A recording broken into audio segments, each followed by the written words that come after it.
استحकाम Pakistan party का सियासी ताकत का पहला मुजाहरा। जहानिया में बड़ा जलसा, पंडाल में हजारों कारकुन मौजूद। पार्टी परचमों की बहार। पार्टी के चेयरमैन जहांगीर तरीन भी जलसे में शरीक। जलसे के शुरका से पार्टी सदर अलीम खान का खिताब। बोले पीटीआई ने लोगों से झूठे वादे किए। 2018 के बाद लूट मार और अकबरा परवरी का पाकिस्तान बनाया गया। तब्दीली के नाम पर पैसे लेकर अफसरों की तैनातियां होती रहीं। मुस्लिम लीग नून भी पंजाब में 7 बार हुकूमत बना चुकी, उनको और कितनी बार मौका चाहिए।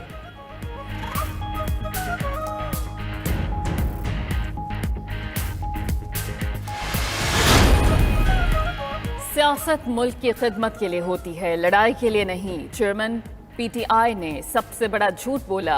ये लीडर हमदर्द नहीं, अवाम के दुश्मन हैं। चेयरमैन पाकिस्तान तहरीक इंसाफ पार्लियामेंटेरियंस परवेज खट्टक का एबटाबाद में जलसे से खिताब। इंतखाबात जीत कर अवाम के काम करने का अज़म किया। महमूद खान बोले कि हाथ बांध कर खड़े नहीं हो सकते, इसलिए नई पार्टी बनाई। पहले भी अवाम की खिदमत की, अब भी करेंगे।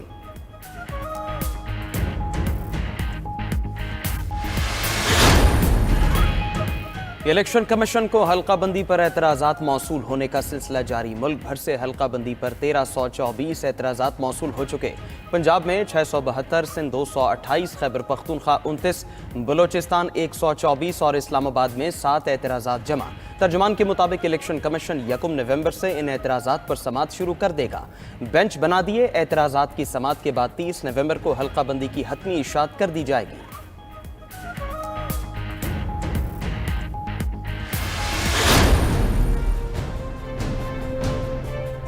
आम इंतखाबात 28 जनवरी 2024 को कराए जाने का इम्कान है। जराए के मुताबिक इलेक्शन कमीशन ने आम इंतखाबात का मुजव्वज़ा शेड्यूल तैयार कर लिया है। कमीशन का आम इंतखाबात का शेड्यूल 30 नवंबर को जारी करने का फैसला किया गया है। इलेक्शन कमीशन की तरफ से 28 जनवरी को पोल डे मुकर्रर किए जाने का इम्कान है, क्योंकि 28 जनवरी को जो दिन बनेगा वो एतवार का होगा और एक तो छुट्टी होगी और दूसरा फिर ज्यादा टर्न आउट के लिए भी इस तारीख का जो है वो तजवीज पेश की गई है। ख्याल जो ये है कि क्योंकि जनवरी का आखिरी हफ्ता उन्होंने तय कर दिया है। 92 न्यूज़ की खबर की तस्दीक। इलेक्शन कमीशन ने आम इंतखाबात की तारीख 28 जनवरी 2024 तजवीज़ कर दी। इलेक्शन कमीशन सुप्रीम कोर्ट को 2 रोज़ बाद तहरीरी तौर पर आगाह करेगा। इलेक्शन कमीशन की तरफ से मुजव्वज़ा तारीख पर इंतखाबात की तैयारियां शुरू। 92 न्यूज़ 2 सितंबर और 17 अक्टूबर को आम इंतखाबात 28 जनवरी 2024 को कराने की तजवीज़ की खबर ब्रेक कर चुका।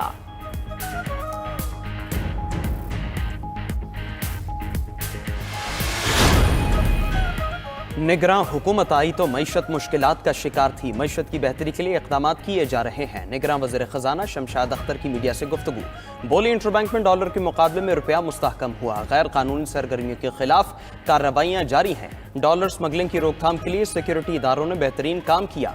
मुआशी मसाइल का हल अवलीन तरजीह है। बहरानों के बावजूद मईशत को बहाल रखने की कोशिश की। हुकूमती इक़दामात से मईशत में बेहतरी आ रही है।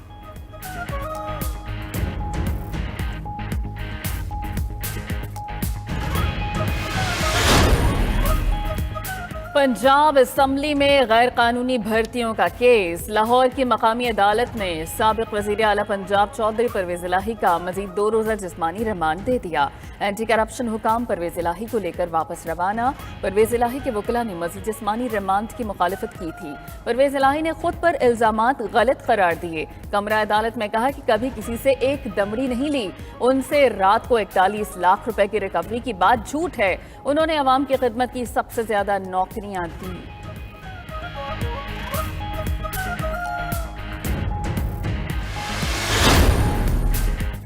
नवाज शरीफ के खिलाफ दायर तौहीन अदालत की दरखास्त 15 नवंबर को समात के लिए मुकर्रर। इस्लामाबाद हाईकोर्ट के चीफ जस्टिस आमिर फारूक 2018 से ज़ेर इल्तिवा तौहीन अदालत दरखास्त पर समात करेंगे। उधर एहतिसाब अदालत लाहौर में आशियाना इकबाल रेफरेंस पर शहबाज शरीफ और आहत चीमा के वकील ने दलाइल मुकम्मल कर लिए। वकील ने रेफरेंस को सियासी इंजीनियरिंग करार देते हुए मुअक्कल को बरी करार देने का मुतालबा कर दिया।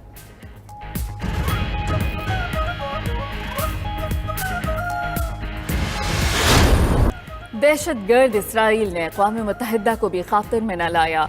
जनरल असम्बली की मंजूर शुदा करारदाद पर जंग बंदी का मुतालबा मुस्तरद कर दिया।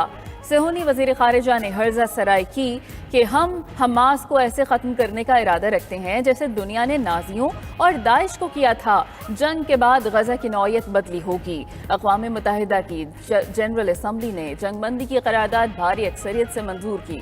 قرارداد کے حق میں 120، مخالفت میں 14 ووٹ آئے. 45 ارکان غیر حاضر رہے. کینیڈا کی اسرائیل کے حق میں پیش کردہ ترامیم مسترد آئے. پاکستان کا اسرائیل کے سنگین جنگی جرائم پر کڑے احتساب کا مطالبہ. پاکستانی مستقل مندوب منیر اکرم نے کہا اسرائیل سوچے سمجھے منصوبے کے تحت فلسطینیوں کی نسل کشی کر رہا ہے. غزہ کے 10 لاکھ لوگ بے گھر اور 40% غزہ کھنڈر بن چکا. منیر اکرم نے اسرائیل کی حمایت پر کینیڈین سفیر پر بھی شدید تنقید کی. سیکرٹری جنرل اقوام متحدہ انتونیو گوتریس نے فوری امداد کی بحالی پر زور دیا. بولے جنگ سے قبل یومیہ 500 ٹرک سامان غزہ جاتا تھا، اب تعداد صرف 12 ٹرک رہ گئی. اسلامی تعاون تنظیم کا خط لکھ کر عالمی فریقوں سے اسرائیلی جارحیت بند کرانے کا مطالبہ.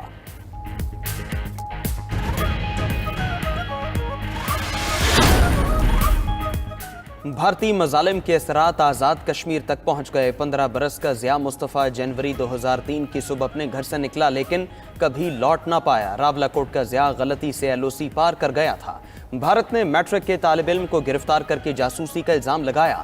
18 سال تک ضیاء کو تشدد کا نشانہ بنایا جاتا رہا. شہادت نصیب ہونے پر بھی مظالم سے نجات ملی. ورلڈ کپ میں آسٹریلیا نے نیوزی لینڈ کو ہرا دیا. آسٹریلوی بلے بازوں کی دھواں دار بیٹنگ 389 رنز کا ہدف دیا. اوپنر ٹریوس ہیڈ نے جارحانہ بیٹنگ کرتے ہوئے 109 اور ڈیوڈ وارنر نے 81 رنز بنائے. گلین میکسویل 41، جوش انگلس 38، پیٹ کمنز 37، میچل مارش 36 رنز بنا کر نمایاں رہے. نیوزی لینڈ کی ٹیم مقررہ اوورز میں ہدف حاصل نہ کر سکی. رچن رویندرا نے 116 اور ڈیرل میچل نے 54 رنز بنائے.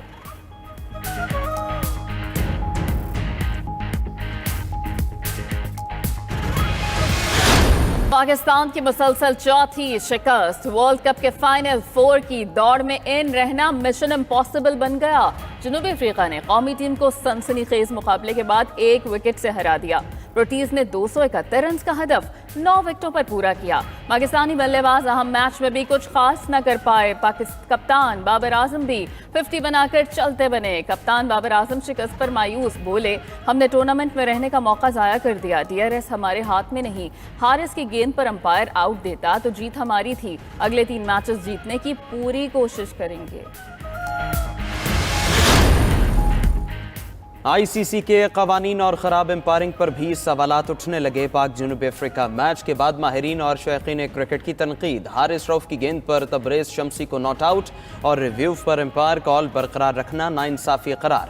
بھارتی کرکٹر ہربھجن سنگھ نے بھی ICC سے قانون تبدیل کرنے کا مطالبہ کر دیا.